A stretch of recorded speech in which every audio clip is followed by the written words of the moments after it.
Getting really good at something ain't about luck or doing it now and then. It's about what they call deliberate practice. This means practicing with a clear focus and intention to get better at something. Researchers noticed that successful folks had something in common.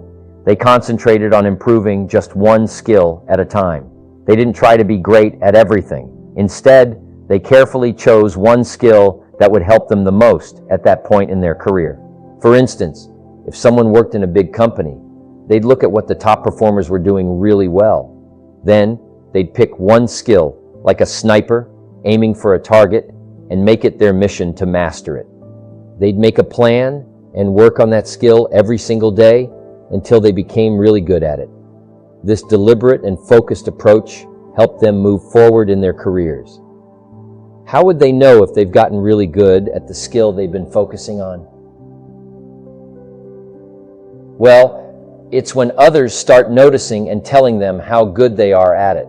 They might hear things like, "Blimey, you're brilliant at negotiating," or "You're spot on at getting appointments," or "You're ace at closing sales." These compliments show they've mastered that skill. Once they hit this point, they can confidently say, I've nailed this skill." Then they start thinking about what skill will be most helpful for them to work on next. They do this every year, always focusing on improving one skill at a time. Loads of folks find themselves in this spot. Roughly 1.5% of the population sets off on their journey into the working world. It's like a massive marathon where everyone lines up at the starting line. Then, when the signal's given, like the bang of a gun, everyone starts running. Just like in a marathon, some people sprint ahead quickly. In this race, which is really about earning money, most folks end up somewhere in the middle, but sadly, there are also some who lag far behind, unable to keep up with the pace. So it's a bit like a big race where some zoom ahead, some stick to the middle, and some sadly fall behind. There was this really long study that went on for 25 years, and it's just been finished recently. I reckon it's one of the best studies ever done about how people become successful. They were curious about something. How come some folks earn such whopping paychecks? These folks are raking in nearly £1 million each month just by going to work. And if they ever lost their job, another company would snap them up quick and pay them a massive $10 million every year. That's a huge amount of money. So the researchers wanted to know, how does this happen? They wanted to figure out why some people are so successful in life. They reckoned maybe these successful folks were just super brainy or had some special talents or qualities that helped them achieve so much. So, they decided to dig into the records from when these successful people were in school and their first couple of jobs. They wanted to see if there was anything special about them that stood out. And guess what the researchers discovered? These successful folks were actually just like everyone else when they first started out.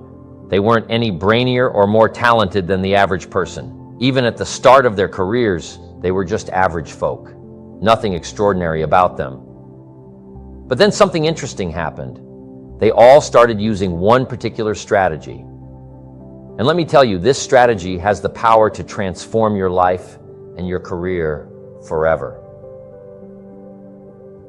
And what's really surprising is that it's so simple, you might find it hard to believe.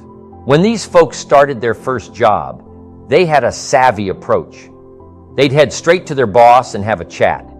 They'd say something like, "Hey boss, I really want to do well here and make a meaningful impact.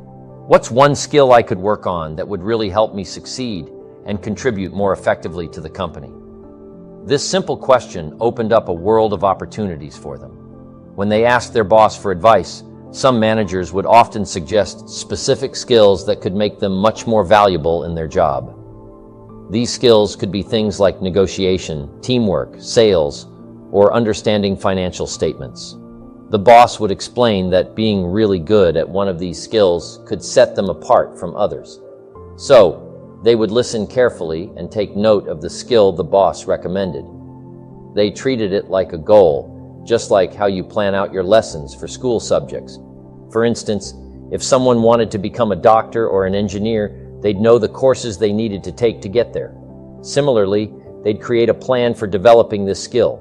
They'd figure out which books were the best to read and which audio program is the most helpful. Then, they'd make sure to include these resources in their plan for improvement. Another important thing they did was ask about courses and seminars that could help them improve the skill they were focusing on. They were eager to learn and grow, so they wanted to know what educational opportunities were available to them. And lastly, they were curious about what actions they could take every day to get better at this skill. They understood the importance of consistent practice and wanted to know how they could incorporate it into their daily routine. So, they would show up to work every day with a clear focus on developing this one skill, much like a skilled sniper aiming for a target, rather than someone spraying bullets randomly like a machine gunner. They knew it might take some time, maybe a month, 3 months, or even a year, but they were committed to working on that skill every single day until they mastered it. And here's the magic number: 2 hours per day, 5 days per week. That's a total of 10 hours. They found that spending 2 hours each day focused on studying and practicing a single skill for 5 days a week was the key to success. So they realized that dedicating this amount of time every day to personal study and improvement was crucial. It might seem simple, but this consistent effort really made a difference in their progress and success. Having both knowledge and skills is super important if you want to succeed. These things help you earn money. Your knowledge and your ability to use that knowledge effectively to achieve something that customers are willing to pay for is really important. Unfortunately, some people who lose their jobs don't realize that they haven't kept their knowledge and skills up to date enough to justify the amount of money they were earning. Make a commitment to excellence. This is called the possibility for life change, and it starts with education. Don't be lazy in learning. Don't be lazy in picking up ideas. Don't be lazy in learning from your own experience. Learning is the beginning of wealth. Learning is the beginning of life change. When these folks started their first job, they had a savvy approach. They'd head straight to their boss and have a chat. They'd say something like, "Hey boss, I really want to do well here and make a meaningful impact. What's one skill I could work on that would really help me succeed and contribute more effectively to the company?" This simple question opened up a world of opportunities for them. When they asked their boss for advice, some managers would often suggest specific skills that could make them much more valuable in their job. These skills could be things like negotiation, teamwork, sales, or understanding financial statements. The boss would explain that being really good at one of these skills could set them apart from others. So, they would listen carefully and take note of the skill the boss recommended. They treated it like a goal, just like how you plan out your lessons for school subjects. For instance, if someone wanted to become a doctor or an engineer, they'd know the courses they needed to take to get there. Similarly, they'd create a plan for developing this skill. They'd figure out which books were the best to read and which audio program is the most helpful. In today's fast-changing world, if you're not continuously learning and improving, you risk becoming outdated. This means that the job you currently hold may not be in demand for long. It could be as soon as a week, a month, or a year. Sometimes, new technology can render an entire job type obsolete in just a couple of years. Therefore, it's crucial to keep pondering about what your next career move might be. Ask yourself regularly, what do you envision your next job could be? You're probably aware that most people who start working today will change jobs approximately 14 times and may even transition careers up to 6 times. They might find themselves working in as many as 6 different fields throughout their lifetime. So, what do you foresee as your next job or career path? Here's a crucial point. What steps can you take right now to enhance your skills and capabilities, enabling you to earn enough money and live the life you desire? Unlock your next career opportunity by focusing on excelling in your current role. Aim to be the top performer in your current job, then aspire to become the best in your entire field. Once you attain the pinnacle, exert effort to maintain your position and enhance your life further. What actions must you take to achieve this? What kind of person do you need to become? If you could master one skill or a set of skills exceptionally well, which would have the most positive impact on your future? Your mission is to discover that. You might need to consult your boss or conduct some research to find the answer. Once you've identified it, dedicate yourself to learning and enhancing those skills to the fullest. It's all about recognizing what will bring the greatest positive change to your life and concentrating on mastering it. Continuously ask yourself, where do you envision your future in your career? Where do you perceive your career trajectory heading? And what about your industry? What direction is it taking? Likewise, what about your specific role or the company you're employed with? What are their prospects? By understanding where your future lies and foreseeing it, you can equip yourself to adapt and excel. If you don't learn to manage change adeptly, you'll find yourself swept away by it. Rather than taking charge of the situation, you'll feel at the mercy of whatever comes your way. It's akin to being tossed around by the waves of life. However, by becoming highly proficient at handling change, you can navigate life's fluctuations with much greater ease and confidence. Expertise helps you become the powerful variable, wanting to excel in all of the skills and settling for nothing less than an outstanding performance. If you're willing to be the best in your field, if you're willing to demand of yourself excellence in skills, to be the best that you can possibly be in the training, do the best you possibly can in doing a workshop, do the best you possibly can, developing the skills of using your personality, developing the skills of language, developing the skills of influence, developing the skills of organizing. If you're willing to be an expert in all of the skills, to invest those skills, and not only make a handsome living, not only make a lot of money, but if you would so desire, and if it would be your purpose, a chance to make your fortune. You see, my friends, we're all given the same 168 hours in a week. It's what we do with those hours that truly matters. Now, if you're serious about climbing to the top of your field, about amassing wealth, and about crafting a life of unparalleled success, then listen closely. Dedicate just 10 hours of your precious week to self-improvement. That's it. Remarkably simple, yet profoundly effective. And let me tell you something. This strategy isn't just for the ordinary. It's the secret weapon of the elite achievers. I've had the privilege of rubbing shoulders with CEOs from some of the world's largest corporations. And do you know what sets them apart? They invest a mere 2 to 3 hours each week into reading and refining their craft. That's the difference, my friends. A small commitment to continuous improvement that yields monumental results. Do you know who holds the title of the 6th richest individual in the world? His name is Warren Buffett. Back in Warren's youth, at the tender ages of 14 and 15, he toiled as a newspaper delivery boy. Each morning, at the break of dawn, when the world was still cloaked in darkness and others slumbered, Warren was out there delivering newspapers. For over 2 years, he tirelessly delivered a staggering 200,000 newspapers, earning just a single cent for each. But here's where the tale takes a captivating turn. Instead of squandering his hard-earned money, Warren diligently saved it. Over time, his savings accumulated to $2,000. And do you know what he did next? That $2,000 became his inaugural investment. However, Warren didn't throw his funds into the unknown haphazardly. No, he meticulously examined his options and made astute investment decisions. And what do you think happened?